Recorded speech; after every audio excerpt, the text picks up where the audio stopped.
And just like that, it's that time of year again where I get to sit down and yap about every single book I have read this year. I hope you've all had a wonderful Christmas, but it is my favourite time of year now where we get to discuss every single book that we've all read in 2024. I set my reading goal this year to 30 books and just about hit that target. And when you put these books into physical form next to each other and see how many pages you've read, it's a lot. There's even some books that are missing from these physical piles because I read them on my Kindle, so let's dive into everything I read in 2024. So as I got my Kindle last Christmas, I dove into the Chestnut Springs series. I read the first book in the series at the very end of 2023, so obviously it was only right for me to start 2024 by diving into the second book. This is Heartless. This is about Cade and Willa.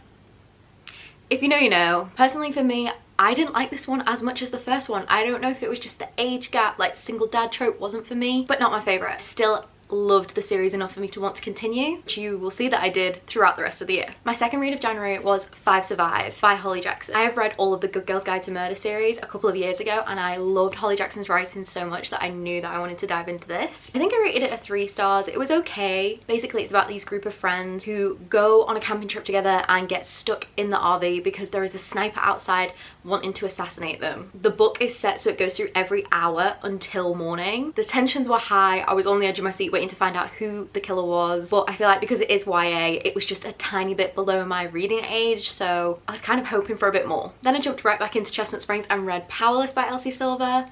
This is my favourite book in the whole series. This is about Jasper, who is a hockey player, and Sloane, who is a professional ballerina. As a former dance girly, this one was obviously going to be my favourite. It's also childhood friends to lovers. It's just going to do it for me every time. Jasper isn't actually blood brothers with the rest of the Eaton boys from the ranch, but he has been like adopted into the family. Always had a crush on their cousin Sloane. It starts with Sloane getting married to another man and there's a wedding that gets crashed. Honestly, I don't know how anybody doesn't think that this is the favourite in the series. Then in February, lives would change because I dove into ACOTAR. This was the only book that I read in February. Maybe just because it was a shorter month, maybe because I was starting a new job, but this was perfect. My best friend had begged me to read this series and I was a bit hesitant because I'm not really a fantasy girl. So my rule for fantasy is, for any new fantasy readers out there, always give it 100 pages to get into the world, discover what's going on with the characters, who's connected to who. I feel like it takes a bit more with a fantasy book to find out what's happening. But if you haven't read this in 2024 like the rest of the world, definitely put it on your TBR for 2025. Then we dove right back in for a palette cleanser of more Chestnut Springs. I was loving this series, as you can tell. This is the 4th book, which is Theo and Winter's story. Theo is a professional bull rider and Winter is a doctor. It's one night stand trope, pregnancy trope. Again, not my favourite, but Theo Silver made it my second favourite in the series. Then I dove right back into my other fantasy series that I was reading alongside the cowboy romance series. If you know, you know. This book deserves every single bit of hype it gets. I have never loved a fictional man more. No. I think I have to give it to him. The plot, I'm not going to spoil it for anybody who hasn't read it yet, but the plot, the way it's such a slow burn, it was delicious. The ending, tears were pouring down my face. I just immediately had to go into the next one. So without a single beat of hesitation, we went right into Wings and Ruin. I think that this book does not get half the hype it deserves. Everybody knows the hype about this one, but no one gives this one credit. The sense of found family in this book had me bawling my eyes out maybe 6 times. And I know this is like the main like peak of the mountain, the war, everything bad is happening, it's all going on. So I think that's why people prefer A Court of Mist and Fury. But this one, the connections between the characters, not only romantically but like family wise, I think this deserves to be given the same amount of hype as A Court of Mist and Fury. So I actually can't decide between these two which is my favourite one because they are both so incredible. It might actually be this one. Sarah excelled herself here. Then I jumped right back into my old romantasy world that got me into fantasy and read Powerful by Lauren Roberts. I actually did a reading vlog of this. If you want to see it, it will be on my channel. And I actually went and met Lauren Roberts after reading this book. That is a highlight of my year. She is the nicest woman ever. Could not have been a more joyful experience. Powerful is a novella on the spin-off of Powerless. You can tan and read the two. I did not. I read Powerless last year. However, Powerful is about Peyton's best friend, Adina. So this is Adina's story of what she's getting up to whilst Peyton is away fighting in the trials. And I just thought it was such a sweet little romance that absolutely shattered my heart at the end, because if you've read Powerless, you know how it ends. And even though I knew what was coming and I thought I was prepared, I did sob. Then I read the smaller book in the ACOTAR series, A Court of Frost and Starlight. This was my least favourite one in the whole series. It's kind of like a Christmas special and it's a POV from every single character. I like the idea, but I just feel like it didn't really add that much to the story. Unless there's more to come. Like maybe this was hinting at something that I don't know yet, but it just wasn't my favourite. Then I went right back to Elsie Silver and dove into the final book in her series of Chestnut Springs, which is Hopeless. This is the final Eaton brothers story with Bailey Jensen, whose brothers are rivals with the Eaton. She is their younger sibling. It is age gap trope and almost like forbidden love. But yeah, I actually really like this one. I think this is my third favourite in the series. Then it was time for me to take the leap and read the biggest book in the whole series. She's chunky, A Court of Silver Flames. I still don't know how to feel about this one. It's not Feyre's POV, which it kind of took me a while to get used to because I really enjoyed her POV. I liked that we got Nesta's story because I feel like it completely changed your view on her from the first 3 books. I just am not a Cassian girl though, so I feel like I just wasn't as in love, if that makes sense. My nana, however, did read the whole of this series in summer and is a Cassian girl at the grand old age of 81. So Sarah must have done something right with this book. Then, as you may have seen on my channel, I started my own book club with some of my girlfriends. That is in another video on my channel. And if you watched that video, you will know that the first book of our book club was The 7-Year Slip by Ashley Poston. I read this whilst I was on holiday on my Kindle and annotated it when I got home, but as you can see, I had a lot to say. I gave it a 3 stars. I liked the storyline, but I felt like it was just written for a younger audience, which there's nothing wrong with that, but I was kind of hoping for a bit more. I liked the moral of the story behind it and the hidden messages. I think it was an excellent first book for us to have as our book club book, as there's many points for you to discuss. It even has in the back, I'm pretty sure, like some discussion points, so it couldn't have been more perfect if we tried. I do want to read Ashley Poston's other books though, because I know there's Not in Love and another one that's coming out in 2025, I believe, so I will be reading both of those to see if I prefer them. Then I read Book Lovers by Emily Henry, which was my first experience with her work. I expected such good things because I've heard amazing reviews from her book. However, this one just fell kind of flat for me. I don't know if it was just me or if it was just this one book of hers that I didn't enjoy. I don't know, I just really didn't see the point in the story. I felt like it was a pointless plot. I'm sorry. This is a safe space where I'm allowed to discuss how I felt about a book. There is no need for us to hate on each other. But yeah, it just wasn't for me. Then I picked this one up on a whim in Tesco and it was This Summer Will Be Different by Carly Fortune. I really had no expectations going into this. I kind of just saw it and was like, that looks like a fun summer romance, let me get it. But I absolutely loved this. I gave it a 4.5 stars. It's best friend's brother trope. Basically, Lucy goes back to her best friend's hometown to meet her for the summer and the best friend is running late. So she goes to a restaurant and meets a boy working there and ends up having a one-night stand with him, then realizing in the morning he is the best friend's brother. Absolutely gobbled it down, loved it. Will be reading Carly Fortune's work in 2025. Then I finally finished a book that I had started in February. Magnolia Park's Into the Dark. This is the special edition copy. I do have the original copy, but I treated myself to these for Christmas because there was just absolutely no way that I could pass them up. This book, I'm not even going to talk about it because I did a whole reading vlog of me reading this book because I knew that it was going to change my life forever. And again, I did so gratefully get to meet Jessa Hastings at a book signing and I don't think I've ever been more starstruck in my life. That reading vlog is up on my channel if you want to go and see the whole of my thoughts in the moment. Me crying, sobbing, bawling my eyes out and meeting Jessa Hastings. I think has to be at the top of my bingo card for 2024. This book is just an absolute piece of art. The way that Jessa talked about grief and all the emotions surrounding grief, I just don't think could have been done any better by anyone. She handled such difficult topics so delicately and with such poise, and I just will never shut up about Magnolia Parks as a whole of the universe. This book series genuinely has changed my life and I think it will forever and always be my favourite series. I'm just a Magnolia Parks girly through and through. Also, if you've been thinking about getting the special edition copies, this is your sign. They are incredible.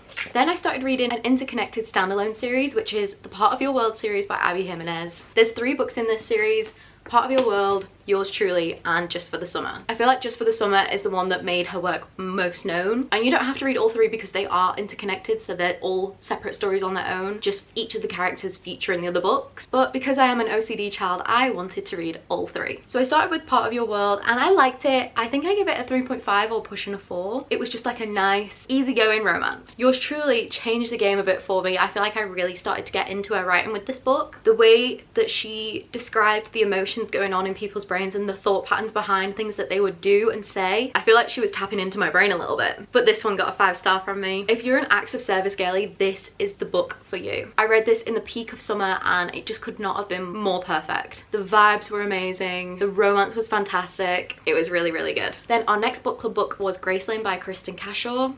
I don't even want to spend time talking about this book. I hated it. I'm really sorry, but this was just not the book for me. I rated it 1.52 stars. It felt like we had missed an entire book before this one. It just kind of dove in and you were like, what's going on? Where are we? Who are these people? Who's connected to each other? I'm so confused. It just wasn't good for me at all. I'm just going through my notes and I completely forgot that I read another book and I didn't mark it on my Goodreads, so I actually read 31 books. And that book is Learning Curve. I think it was by Max Monroe. I read this on holiday on my Kindle and I honestly could not even try and explain what it was about. I saw an advert on Instagram saying that it was One Tree Hill meets Grey's Anatomy. I was lied to. I think I gave it a 1 star. I absolutely hated it. It wasn't good at all. Then to pick me up from the doozy of that book, I also read Wild Love by Elsie Silver on holiday. This is the first book in the Rose Hill series. So we've got new characters. I gave this a 4 stars. I really, really enjoyed it. Elsie Silver's writing is just going to do it for me every time. Then I also decided to give Emily Henry another chance and read Happy Place. I chose this one because I'd seen most people love this one and I did much prefer it to Book Lovers. But again, I'm still unsure on where I stand with her as a writer in general. Sometimes I really connect with her work and I'm like, oh my god, yes, I understand the hype now. This is what everybody's talking about. And then other times I feel so completely disconnected from the characters. I'm like, what's happening? Maybe I'll give her work another go in 2025. Let me know which one I should go for next. Once I got back from my holiday, I dove into Reckless by Lauren Roberts. I don't have my physical copy because I've lent it to my friend. But girls, that man, I think is the love of my life. I was a bit skeptical going into it because I'd seen a lot of people saying that it just wasn't as good as the first book and people really weren't enjoying it. But I absolutely loved it and gobbled it down within 2 days. I feel like because we already knew the world and the story of what's already gone on, she really focused on the relationship and the love and the hatred between Kai and Peyton. I just could not love them more. The banter was still as good as it was in the first book for me. I just loved it. I cannot wait for Fearless, especially after that ending. Then I decided to jump into a cozy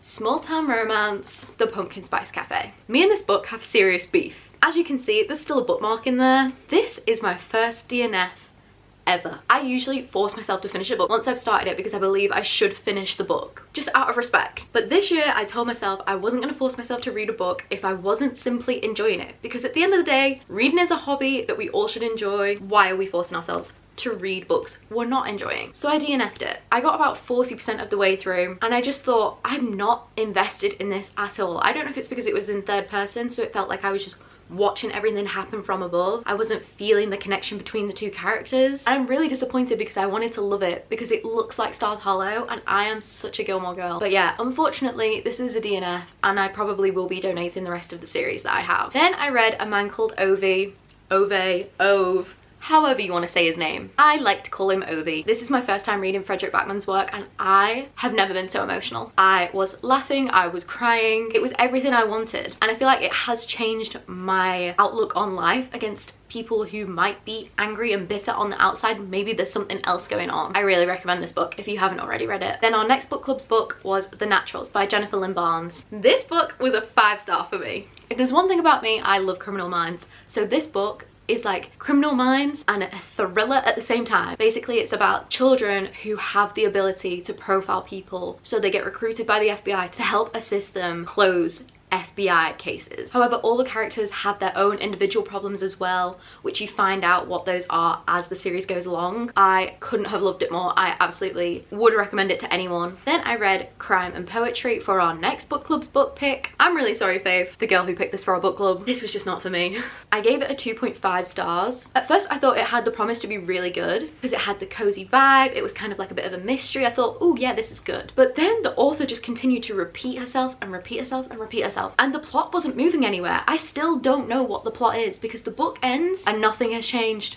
And there's nothing that makes me hate a book more than a story that has no plot. What was the point? Then I read my only non-fiction read this year, The Third Gilmore Girl by Kelly Bishop. This has the potential to be the best book I've read this year. As I said, I am a massive Gilmore Girls fan, so of course there was no doubt that I was picking this up. I am quite a sucker for an autobiography as well because I am quite nosy and I just like to know what happened in their life before they became famous and for who you know them as they are as a famous celebrity. She also gets extra brownie points for including pictures because I love when autobiographies do this because it just feels like you're getting a look into their photo albums. And like I said, I am nosy. If this is the first time you're hearing about this or you've been thinking about reading this is your sign to pick it up because it's amazing. And I feel like you walk away looking at the actress in a completely different light than you did before. I also read Shiver by Maggie Stavasi because I reread this book every single year. As you will notice, it was in my last reading wrap up for 2023. I will probably continue to do this for the rest of my life. I met Maggie Stavasi when I was 12 years old and this series just absolutely rocked my world when I was 13.